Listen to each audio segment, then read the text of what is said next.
मंत्रियों पर दिल्ली में बड़ा फैसला। नमस्कार, आप देख रहे हैं दिव्य हिमाचल टीवी और मैं हूं आपके साथ पल्लवी शर्मा। मैं आपके सामने हाजिर हूं हिमाचल आज का मुद्दा लेकर।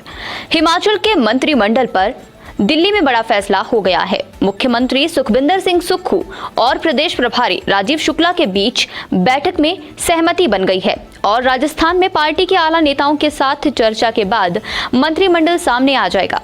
किस किस की लग सकती है लॉटरी, हम पहाड़ी में इसी पर चर्चा कर रहे हैं अनिल अग्निहोत्री और राजेश शर्मा। राजस्थान में बनेंगे हिमाचल के मंत्री। अब देखते हैं कैसे है, राजेश बताएंगे हमें। राजेश, मुख्यमंत्री साहब सुखविंदर सिंह सुक्खू जी दिल्ली निकल गए हैं शायद। बिल्कुल, बड़ी निगाहें हैं उनके इस दौरे पे। सही है, क्या मामला है राजेश? बिल्कुल सही है। मुख्यमंत्री हिमाचल प्रदेश के सुखविंदर सिंह सुक्खू दिल्ली के लिए रवाना हो गया अग्निहोत्री जी आज। और क्योंकि सुबह पहले उप मुख्यमंत्री मुकेश अग्निहोत्री दिल्ली गए, उसके बाद फिर मुख्यमंत्री सुखविंदर सिंह सुक्खू दिल्ली रवाना हो गए हैं। आज उनकी बैठक है हिमाचल प्रदेश के प्रभारी कांग्रेस के राजीव शुक्ला के साथ, और शुक्ला के साथ बैठक है। तो दिल्ली के माहौल को लेकर जिस तरह से हिमाचल में जो तपिश है वही है, क्योंकि वहां पे कुछ मंत्रिमंडल जिस तरह का तय होगा सुखविंदर सिंह सुक्खू का, वहां के चेहरों को लेकर एक तो चर्चा होगी और उस पे आगे जिस तरह का एक कैलकुलेशन सी है वो तमाम तरह की चीजें आज दिल्ली में होने जा रही हैं। दूसरा बड़ा घटनाक्रम आज के लिए है कि जो प्रदेश प्रभारी राजीव शुक्ला है, उन्होंने हिमाचल प्रदेश के कांग्रेस के तमाम विधायकों के लिए दिल्ली में डिनर रखा हुआ है आज, और इसके लिए विधायक सभी दिल्ली निकल गए हैं, पहुंचने वाले हैं। कई पहुंच चुके हैं, कई पहले ही दिल्ली के लिए रवाना हो चुके हैं अग्निहोत्री जी। इस बीच अगर हम टूर प्लान देखें मुख्यमंत्री सुखविंदर सिंह सुक्खू का, तो आज वो अनाडेल से दिल्ली के लिए उन्होंने उड़ान भरी। और कल का जिस तरह का शेड्यूल है, कल 15 दिसंबर को दोपहर 3 बजे वो सफदर जंग जो एयरपोर्ट है या हेलीपैड है, वहां से जयपुर के लिए वो रवाना होंगे। और फिर राजस्थान के सीएम के साथ कल उनकी बड़ी महत्वपूर्ण बैठक अशोक गहलोत साहब के साथ राजस्थान के जयपुर में होने जा रही है। वहीं से फिर कल रात को वहीं रुकेंगे मुख्यमंत्री सुखविंदर सिंह सुक्खू। और फिर 16 दिसंबर की हम बात करें, सुबह जयपुर से दसूहा के लिए बाई रोड इनका टूर प्रोग्राम सामने आया, जहां वो राहुल गांधी की भारत जोड़ो यात्रा के कार्यक्रम में शिरकत करेंगे। शाम को फिर वो दिल्ली लौट आएंगे। 17 और 18 दिसंबर को दिल्ली में बड़े नेताओं के साथ उनकी बैठकें संभवतः तय हो रखी हैं। इस दौरान पीएम के साथ मुलाकात का भी एक शेड्यूल सामने आ रहा है, लेकिन उसके लिए अभी पीएमओ से वक्त मांगा गया है। वहां से हरी झंडी जैसे ही मिलती है, उसके बाद फिर मुख्यमंत्री सुखविंदर सिंह सुक्खू प्रधानमंत्री नरेंद्र मोदी से भी मुलाकात कर सकते हैं। इस तरह का एक शेड्यूल उनका बनाया जा रहा है। रेजिडेंट कमिश्नर को इस बारे में निर्देश सरकार ने साफ कर दिया है। इसके बाद केंद्रीय नेताओं से बातचीत होगी, वहां उनकी बैठकें तय हो रखी हैं, जहां वो एक तो हिमाचल प्रदेश में जितना भी केंद्र के हिमाचल प्रदेश के विकास के लिए जो केंद्र से जो सहयोग चाहिए, योजनाएं जो यहां चली हुई हैं, अगले आने वाले दिनों के लिए कौन सी योजनाएं होंगी, उसका एक तरह से वहां चर्चा होगी। लेकिन अगर हम इस दिल्ली दौरे को देखें तो हिमाचल प्रदेश की निगाहें सिर्फ एक चीज को लेकर लगी हुई है अग्निहोत्री जी, और वो निगाहें हैं सुखविंदर सिंह सुक्खू का मंत्रिमंडल कैसा होगा, कौन से चेहरे मंत्रिमंडल में शामिल होंगे। इसीलिए दिल्ली नाम के शब्द से पूरे प्रदेश की सियासत तपी हुई है अग्निहोत्री जी। राजेश, इससे पहले कि हम चेहरों की बात करें, आपने विधायकों की बात की जी। विधायक भी बाहर जा रहे हैं, ये खबर थी। अब तो आपने पुख्ता ही कर दिया कि देखिए जी उनके लिए तो डिनर रखा हुआ है तो जाएंगे। क्या वजह है, विधायक क्यों जा रहे हैं? बिल्कुल, देखिए विधायक इसलिए जा रहे हैं क्योंकि विधायकों के लिए भी एक तरह से शेड्यूल तय हो रखा है अग्निहोत्री जी। आज दिल्ली, आज जिस तरह का उनके लिए डिनर है, लेकिन उसके बाद 16 दिसंबर से लेके 19 दिसंबर तक हिमाचल प्रदेश के जितने विधायक हैं, ये राहुल गांधी की भारत जोड़ो यात्रा में इनको बुलाया गया है, शिरकत करने के लिए बुलाया गया है। क्योंकि उस दिन आप ये मान के चलिए कि उस जो 16 दिसंबर को उस यात्रा के 100 दिन पूरे होने जा रहे हैं, और उन 100 दिन के दौरान कांग्रेस एक बड़ा आयोजन वहां कर रही है। इसको एक मास इवेंट या मेगा इवेंट बनाने की कोशिश कांग्रेस कर रही है। इसके लिए कांग्रेस का पूरा केंद्रीय नेतृत्व राजस्थान के अलवर में होगा। और साथ ही साथ दूसरा, अगर ये तो हो गया इसका राष्ट्रीय पहलू, लेकिन दूसरा पहलू इसका है कि हिमाचल प्रदेश के विधायकों की वहां बैठक भी होने जा रही है। और उस जो बैठक में मंत्रिमंडल को लेकर, क्योंकि चर्चाएं बहुत ज्यादा होंगी, मंत्रिमंडल को लेकर भी विधायकों की राय केंद्रीय आलाकमान कांग्रेस का जानने जा रहा है। तो इसके लिए अलवर में, राजस्थान के अलवर में में एक सूची लेके राजीव शुक्ला साहब जाएंगे हिमाचल प्रदेश के, जो सुखविंदर सिंह सुक्खू का मंत्रिमंडल होगा, वहां से राहुल गांधी के साथ, सोनिया गांधी के साथ या प्रियंका गांधी के साथ, कांग्रेस के राष्ट्रीय अध्यक्ष मल्लिकार्जुन खड़गे साहब के साथ और भी कांग्रेस के जितने भी बड़े दिग्गज लीडर वहां पे होंगे, सभी की राय ली जाएगी, सभी की सहमति बनाएगी, फिर उसके बाद हिमाचल प्रदेश का मंत्रिमंडल सामने आएगा। इसलिए विधायकों की राय भी मायने रख रही है अग्निहोत्री जी, इसलिए विधायकों को भी बुलाया गया है। ये बड़ी बात है राजेश। देखिए, विधायकों का सबसे बड़ा दायित्व जो होता है और जिसके लिए विधायक चुने जाते हैं हमारी संसदीय लोकतांत्रिक प्रणाली में, दो तरह की प्रणाली चलती है ना राजेश, तीन तरह की चलती है रादर। एक तो भारत में जो है, जो इंग्लैंड की हमने ली है संसदीय लोकतांत्रिक प्रणाली, पार्लियामेंट्री जिसे हम डेमोक्रेसी कहते हैं, या अमेरिका की चलती है जिसे प्रेसिडेंशियल फॉर्म ऑफ गवर्नमेंट बोलते हैं, या फिर जैसे स्विट्जरलैंड या बाकी जगह है जो मिक्स्ड होती है। तो हमारी इसमें यही है कि इसमें ये माना जाता है कि चुनाव जो होता है मुख्यमंत्री का वो विधायक करते हैं। बिल्कुल। हालांकि ये एक आइडियल सिचुएशन होती है जी, हम सभी जानते हैं। खैर इस मर्तबा तो ऐसा हुआ है हिमाचल में कम से कम, अदरवाइज आला कमान जो होती है संसदीय प्रणाली तभी कुछ आलोचनाओं का अगर शिकार रहती है तो उसमें ऐसी भी कुछ चीजें हैं। पर राजेश, ये बड़ी बात है कि मंत्रिमंडल को लेकर भी विधायकों की राय ली जाएगी, क्योंकि अदरवाइज ये प्रेरोगेटिव होता है चीफ मिनिस्टर का, प्रधानमंत्री का होता है, वो किसे रखना चाहते हैं क्योंकि उनका ही मंत्रिमंडल कहा जाता है वो। खैर राजेश, मंत्रिमंडल की बात आई तो चेहरों पे भी बात आएगी जी। बहुत से चेहरे चर्चा में हैं। सही है। अच्छा, कौन है ये नेता लोग और क्यों चर्चा में है, ये जरा बताइएगा। बिल्कुल सही है। देखिए, अभी क्योंकि चीफ मिनिस्टर और डिप्टी चीफ मिनिस्टर की शपथ हो गए, लेकिन मंत्रिमंडल जिस तरह से सामने नहीं आ रहा अग्निहोत्री जी, उसको लेकर चर्चाएं भी है, माहौल भी है, लेकिन इसके पीछे की अगर हम वजह देखते हैं तो तमाम तरह की चीजें हैं और कैलकुलेशन की भी इसके पीछे बड़ी एक तरह से मायने रख रही हैं। अभी तक हम अगर मानते हैं तो 2 जिले इस वक्त कांग्रेस के लिए या कांग्रेस की सरकार के लिए एक तरह से बूस्टर डोज का काम भी जिन्होंने किया, लेकिन साथ ही साथ एक परेशानी और टेंशन वाली लकीरें भी उन 2 जिलों ने कांग्रेस के पेशानी पे खींच दी अग्निहोत्री जी। शिमला 7 सीटें जीत के कांग्रेस के यहां पे एक कांग्रेस बड़ी मजबूत पार्टी बन के सामने आई है। उसी शिमला की बात करें, वहां से चेहरे जो इस वक्त दावेदारी में है, मंत्रिमंडल की 5 बड़े चेहरे शिमला के इन दावेदारों की सूची में सबसे आगे चल रहे हैं। जुब्बल कोटखाई की बात करें, रोहित ठाकुर बड़ा चेहरा है, अनिरुद्ध सिंह सुमटी से बड़ा चेहरा है, ठियोग से कुलदीप राठौर पार्टी के पूर्व प्रदेश अध्यक्ष रह चुके हैं, बड़ा चेहरा है, और फिर रोहडू से मोहनलाल ब्राक्टा बड़ा चेहरा है, और साथ ही साथ शिमला ग्रामीण से विक्रमादित्य सिंह भी मंत्री पद की दौड़ में शामिल है। अब कांग्रेस किसे सिलेक्ट करती है किसे नहीं, चिंता और टेंशन है, क्योंकि यहां अगर हम माहौल देखें तो शिमला संसदीय क्षेत्र के साथ 2 और जिले जुड़ते हैं, सिरमौर और सोलन।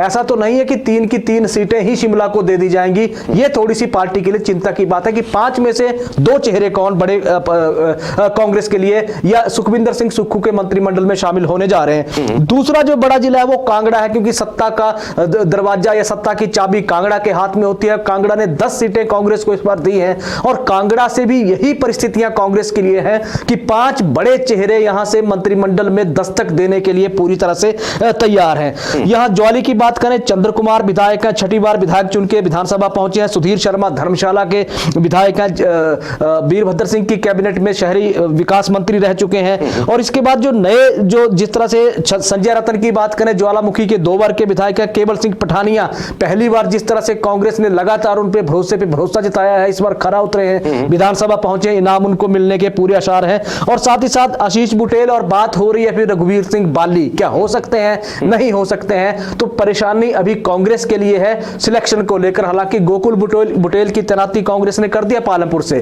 तो एक तरह से कहें तो ये भी एक तरह से चिंता वाली बात या बड़ी माथापच्ची वाली बात कांग्रेस के लिए होने जा रही है। चंबा की बात करें, कुलदीप पठानिया का दावा पुख्ता है, मजबूत उनका दावा है। सोलन से सभी को पता है कर्नल धनीराम शांडिल वयोवृद्ध कांग्रेस के नेता हैं, आजकल राजधानी दिल्ली में डटे हुए हैं। कांग्रेस आला कमान से लगातार दावे कर रहे हैं डिप्टी चीफ मिनिस्टर का पद वो मांगने के लिए या उनको देने के लिए वहां एक तरह से जुटे हुए हैं। मंत्री पद उनको मिलता है नहीं मिलता है अगली बात है, लेकिन मजबूत चेहरा सोलन से वो भी है। और सोलन से ही चौधरी राम कुमार ये भी एक मजबूत चेहरा मंत्रिमंडल में हो सकते हैं।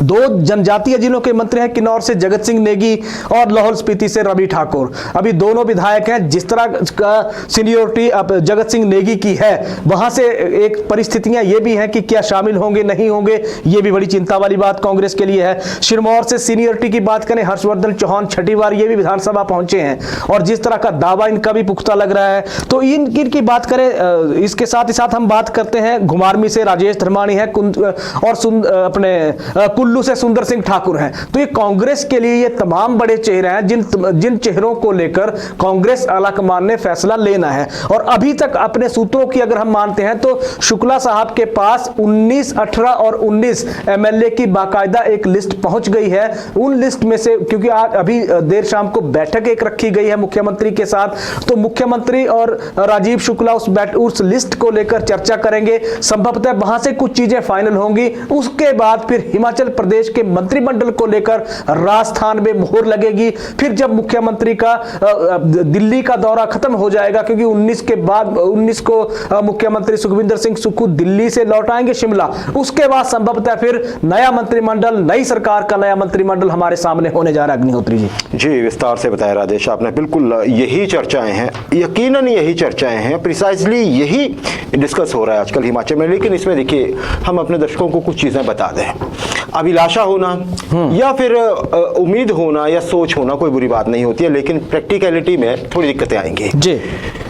मुख्यमंत्री और उप मुख्यमंत्री बन चुके हैं, 10 कैबिनेट रैंक हैं खाली है, वो चाहे कैबिनेट हो या मिनिस्टर ऑफ स्टेट हो। लेकिन ये माना जा रहा है कि सारे पद नहीं भरेंगे, 10 के 10 एक साथ नहीं भरेंगे, 1-2 पद खाली रखेंगे ही मुख्यमंत्री, ताकि बाद में कोई परिस्थिति पैदा हो तो कुछ लोगों को वहां एडजस्ट किया जा सके। दूसरा सही है राजेश, अगर संसदीय क्षेत्रों की ही बात करनी है ना, तो ऐसे नाम बहुत ज्यादा हैं। अच्छा, बड़ी बात है, कांग्रेस के बड़े कद्दावर नेता जीते हुए हैं। लेकिन शिमला में अगर आप 3 सीटें दे देंगे, क्योंकि अगर फिर 4 विधानसभा क्षेत्र हैं, और वो भी क्या तब होगा अगर 12 के 12 को मंत्री बना दिया जाता है, 3-3 आएंगे एक संसदीय क्षेत्र के। बिल्कुल। शिमला में आपने 5 नाम बताए जी, सही है, बहुत योग्य लोग हैं। लेकिन हर्षवर्धन चौहान 6 बार के एमएलए हो गए हैं, वो बिल्कुल आज तक मंत्री नहीं बन पाए हैं। सही है। और ये माना जा रहा है कि वो तो पक्का होंगे। फिर 2 पोस्ट बचेंगे जी, वो शिमला कैसे आएंगे जी? इसमें आप मान के चलिए कि विक्रमादित्य सिंह है, एक कौन, और कितने बचेंगे? और राजेश, एक और चीज, जैसे आपने कुछ नए लोगों के नाम लिए, बहुत एंथुजियास्ट हैं वो लोग और बहुत उन्होंने काम भी किया है, बड़े चेहरे बड़े अंतर से भी जीते हैं, जैसे आपने कांगड़ा के भी कुछ नाम बताए। लेकिन दिक्कत यहाँ एक और आएगी राजेश, पहली बार जीतने वालों को अगर मंत्रिमंडल में स्थान मिला तो उन लोगों का क्या जो 3 और 4 बार जीत गए? बिल्कुल सही है, उनका क्या होगा? तो ये बहुत कम चांस है कि पहली बार जीते हुए किसी भी व्यक्ति को मंत्रिमंडल में स्थान मिल पाए। खैर, परिस्थितियां लेकिन कुछ भी हो सकती है, हालांकि अभी लगता नहीं है। और राजेश, एक और चीज भी इसमें देखनी होगी कि मुख्यमंत्री कितनी सीटें खाली छोड़ते हैं अपनी मंत्रिमंडल में। 12 भर लेंगे सारे मुख्यमंत्री समेत, ऐसे चांस कम है। तो हमें ये भी ध्यान में रखना होगा, वो भविष्य में हो जाएगा। सही है। और कुछ जिले हमारे ऐसे भी हैं अनफॉर्चुनेटली राजेश, जहाँ पे नेतृत्व पनप नहीं पाया, चाहे जैसे कांगड़ा जिला है, यहाँ पे कांगड़ा के लोगों ने एक नेता को बहुत बड़ा नहीं किया आज तक। कांग्रेस की बात देख लीजिए या भाजपा की, जो बढ़ने लगता है वो किसी तरह से रोक दिया जाता है या रुक जाता है। अदरवाइज कांगड़ा के पास तो बहुत मौके आते रहे हैं, 15 सीटों आएंगे भी जी, बिल्कुल आएंगे भी। अच्छा राजेश, ये बात आपने बेहतर कह दी। अच्छा, आगे अब ये बात तो हो गई, लोगों की अभिलाषाएं हैं, विधायकों की भी इच्छाएं हैं, नेताओं की भी इच्छाएं हैं, मौके कम हैं। मुख्यमंत्री क्या करेंगे इन अभिलाषाओं से निपटने में? थोड़ा तो उनको माथापच्ची करनी ही पड़ेगी ना, शायद इसीलिए उनको प्रभारी से भी बात करनी पड़ रही है, क्योंकि प्रभारी जो है वो पूरा संगठन ऊपर से देख रहे हैं, शुक्ला साहब, शायद यही वजह है। इसमें कितनी एक्सरसाइज बढ़ रही है मुख्यमंत्री सुक्खू की? बिल्कुल, देखिए एक्सरसाइज तो बहुत ज्यादा अग्निहोत्री जी, और लेकिन दूसरी दिक्कत ये है, लिमिटेशन ये है कि सभी को मंत्री तो नहीं बनाया जा सकता है, लेकिन उसके अगर विकल्प के तौर पे हम देखें तो कई तरह की व्यवस्थाएं हिमाचल प्रदेश में मौजूद है, हमारे लोकतंत्र में वो व्यवस्थाएं मौजूद हैं। अभी तक हम बात कहें, क्योंकि 40 सीटें जीतकर हिमाचल प्रदेश में कांग्रेस सत्ता में आई है, और 40 की बात करें तो अभी जो आपने बता दिया कि ज्यादा से ज्यादा 12 मुख्यमंत्री के समेत 12 जो मंत्री हो सकते हैं, मुख्यमंत्री उप मुख्यमंत्री 2 हो गए तो 10 आगे जगह फिर बचती है। 10 में से भी अभी जो पहला जो मंत्रिमंडल जो बनेगा वो ऐसे कयास है कि 10 की 10 सीटें तो नहीं भरी जाएंगी, यानी कि 10 मंत्री नहीं होंगे, कम से कम 8 मंत्री ही कैबिनेट का पहले हिस्सा होंगे, उसके बाद फिर विस्तार की संभावना है। जिस तरह की सरकारें रखती हैं, एक ऑप्शन, एक विकल्प खुला रखा जाता है, उस तरह की परिस्थितियां हो सकती हैं। विधानसभा अध्यक्ष, उपाध्यक्ष 2 पद अभी और हैं जो भरे जाने हैं, तो उसको लेकर 2 लोग वहां एडजस्ट हो जाएंगे। लेकिन जिन लोगों को जगह नहीं मिलेगी उनको सरकार में भरपूर, जैसे बोर्ड, निगम, यहां एडजस्ट करने की कोशिश की जाएगी। इसके अलावा कई चेहरे ऐसे हैं जिनको संगठन में बड़े महत्वपूर्ण पदों पे जिनकी ताजपोशी हो सकती है, कमेटियों में जगह मिलने के पूरी तरह से आसार इसमें लग रहे हैं। यानी कि सरकार अपने हर व्यक्ति को एडजस्ट करने की पूरी तरह से कोशिश करेगी। लेकिन इसमें भी देखें, क्योंकि ये जो एडजस्टमेंट होगी ये सभी लोगों की तो नहीं होगी, इतना तो तय है। हालांकि कई जगह सीनियरिटी को इसमें देखा जाएगा, लेकिन कुछ चुनौतियां हैं अग्निहोत्री जी जो, और ये चुनौतियां अगर हम माने तो 6 तरह की चुनौतियां इस एडजस्टमेंट में सरकार के सामने आ रही है, चाहे मंत्रिमंडल हो, चाहे संगठन हो, या बोर्ड निगम इसमें सामने आ रहे हो। क्षेत्रीय समीकरणों को साधने की इसमें भरपूर कोशिश की जाएगी कि किस तरह से क्षेत्र में कहां कांग्रेस आगे मजबूती के साथ बढ़ी है, वहां प्रतिफल भी उस तरह से देना पड़ेगा कांग्रेस को। जातीय समीकरणों को भी साधने की कोशिश की जाएगी, क्योंकि हर वर्ग ने जिस तरह से भरोसा अपने नेताओं पर जताया है, अब नेताओं की बारी है कि वो जनता को क्या देते हैं। वरिष्ठता को अधिमान देना होगा, जैसे कर्नल अगर धनीराम शांडिल की ही बात करें, वो जिस तरह से सीनियरिटी का दावा लेकर दिल्ली पहुंच गए डिप्टी चीफ मिनिस्टर को लेकर, तो इस तरह से और जो चेहरे हैं वहां कोई वरिष्ठ छूट ना जाए, उसको अधिमान देना बड़ी चुनौती होगी। काबिलियत, कई ऐसे चेहरे हैं जिस तरह से काबिलियत उनमें है, क्या सुखविंदर सिंह सुक्खू उनका सही तरीके से इस्तेमाल कर पाएंगे, या सरकार में महत्वपूर्ण जितना भी उनका विजन है वो सरकार की कार्यप्रणाली को किस तरह से सुधारेगा, ये भी बड़ी महत्वपूर्ण चुनौती होगी। लेकिन जो आखिरी और सबसे बड़ी चुनौती है वो है मिशन 2024, जिस पर कांग्रेस की निगाहें पूरी तरह से लगी हैं, जिसके लिए भारत जोड़ो यात्रा निकाली जा रही है।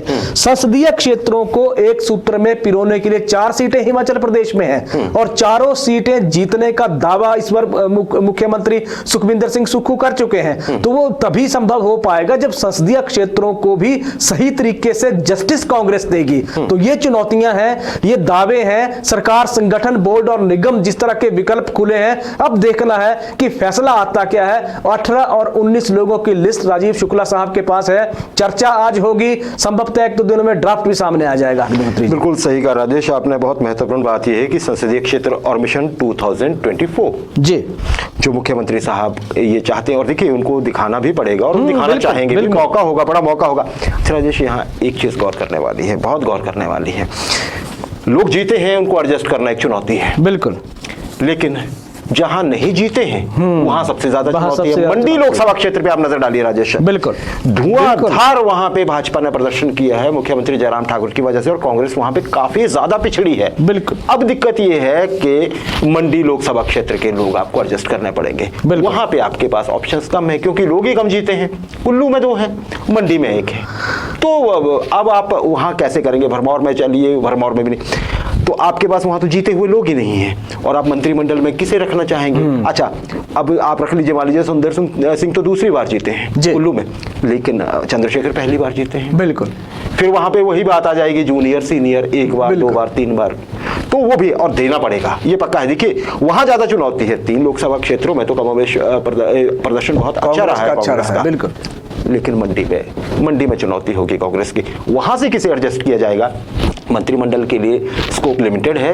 हाँ, बोर्ड कॉर्पोरेशन जैसे राजेश ने बताया वो ज्यादा बचा है। इसीलिए ये भी माना जा रहा है राजेश कि जो विधायक हैं उन्हें ये कहा जा सकता है कि देखिए अभी आप विधायक हैं, इंतजार कीजिए। लेकिन जो विधायक नहीं बन पाए हैं, जिन क्षेत्रों से विधायक नहीं बन पाए हैं, वहां से मैक्सिमम लोग उन बोर्ड कॉर्पोरेशन में जाएं जो प्रभावशाली हैं, बिल्कुल, ताकि जनता को वहां पे फायदा दिया जा सके और उनको भी लगे कि सरकार में किसी न किसी रूप में हमारा भी प्रतिनिधित्व है। जी राजेश, बहुत बढ़िया। अच्छा, एक अंतिम प्रश्न मेरा सेगमेंट जी। अब आपने बता दिया मुख्यमंत्री साहब बाहर रहने वाले हैं, कांग्रेस के विधायक भी सभी बाहर जाएंगे, राजस्थान जा रहे हैं, भारत जोड़ो यात्रा, वेरी सॉरी, मुंह से निकल जाता है, उसमें जाने के लिए। तो राजेश, इससे क्या होगा? क्या अब सरकार नहीं तो वही हालात बन जाएंगे जो इलेक्शन होने के बाद और काउंटिंग से पहले बन गए थे कि सब सुनसान, या फिर कुछ होता रहेगा इस बीच, और वो क्या होगा जी? बिल्कुल, देखिए रूटीन के काम हिमाचल प्रदेश में चलते रहेंगे, ऐसा नहीं है मुख्यमंत्री और अगर विधायक या डिप्टी चीफ मिनिस्टर अगर हिमाचल प्रदेश से बाहर है तो फिर काम नहीं होंगे, ऐसा बिल्कुल नहीं है। काम यहाँ बिल्कुल रूटीन के काम चलते रहेंगे। हाँ, सियासी गतिविधियों पे कांग्रेस के नजरिए से देखें तो वहां एक तरह से शून्यता आ जाएगी, रोक वहां लग जाए, लेकिन बीजेपी को इस बीच खुद को एक तरह से मंथन करने का, संवारने का, जनता के बीच रहने का एक मौका वहां बड़ा मिलने जा रहा है। इस बीच अगर हम देखें तो मुख्यमंत्री सुखविंदर सिंह सुक्खू ने जिस तरह के संकेत दिए हैं उससे ऐसा लग रहा है कि अफसरशाही आने वाले दिनों में बहुत हरकत में रहने वाली है, चौकन्नी रहने वाली है। एक बयान आया है ठीक दिल्ली जाने से पहले, सुखविंदर सिंह सुक्खू की प्रेस ब्रीफिंग जिस तरह से हो रही थी उसमें एक बयान आया है अग्निहोत्री जी, इसमें उन्होंने ये कहा कि सरकार किसी भी डीसी और किसी भी एसपी को ट्रांसफर करने नहीं जा रही है। एक चीज उन्होंने ये कहा है कि अभी थोड़ा सा जो बेहतर काम करेगा उसको उसका रिवार्ड मिलेगा, और नीड जो वेस्ट होगा यानी कि जिस तरह की जरूरत सरकार महसूस करेगी वही प्रशासनिक फेरबदल हिमाचल प्रदेश में होगा। यानी कि डीसी और एसपी को जो लग रहा था कि आने वाले दिनों में अब तो कभी भी उनकी ट्रांसफर हो सकती है, या जितने भी एचएएस आईएएस अफसर जो भी महत्वपूर्ण पदों पे हैं उनको भी एक तरह का एक आप कह लीजिए आशंका थी, वो पूरी तरह से उसका आशंका का समाधान मुख्यमंत्री सुखविंदर सिंह सुक्खू ने कर दिया है कि हिमाचल प्रदेश में फिलहाल प्रशासनिक तबादले नहीं होंगे। यानी कि जो रूटीन के काम है उनको प्रभावित नहीं करने की कोशिश यहां की गई है। सरकार प्रदेश से बाहर है तो इसी बीच जो अफसरों के पास जिस तरह के प्रोजेक्ट हैं, जिन परियोजनाओं पे काम चल रहा है वो चलते रहेंगे, इसीलिए आशंका भी दूर कर दी गई है। और उसके बाद फिर 19 दिसंबर को मुख्यमंत्री हिमाचल लौट आएंगे, उसके बाद मंत्रिमंडल हमारे सामने आ जाएगा, उसके बाद अगली तैयारियां जिस तरह की होंगी देखने वाली बात है। लेकिन परिस्थितियां ये है कि प्रदेश का कोई भी काम नहीं रुकेगा। अग्निहोत्री जी बिल्कुल सही बात है, आपने सही कहा राजेश। कांग्रेस बाहर हो सकती है, मुख्यमंत्री और उप मुख्यमंत्री या विधायक बाहर हो सकते हैं, सरकार मौजूद रहेगी। किसके वजह से? अधिकारियों की वजह से। और राजेश देखिए, ये एक सनातन सत्य है कि सरकार बदलती है तो अफसर तो बदले ही जाते हैं। पैमाना कम हो सकता है, कम ज्यादा हो सकता है, देर सवेर हो सकता है, लेकिन ये तो होता ही है, ये मान के चले। और ये माना जा रहा है कि इस बीच मुख्यमंत्री जब निकले हैं तो वो काम दे गए हैं अपने विश्वास अफसरों को कि महाराज ये कर लीजिए, हम इतनी तारीख को वापस आ रहे हैं। उसमें चाहे शपथ ग्रहण समारोह की तैयारियां हो या फिर जो अगला सेगमेंट हम करने जा रहे हैं उसकी तैयारियां हो राजेश, और जनता के बाकी काम। मतलब एक तरह से ये कि आप बिना बेधड़क काम करते रहिए, लेकिन तैयारियां होंगी, ये तय है।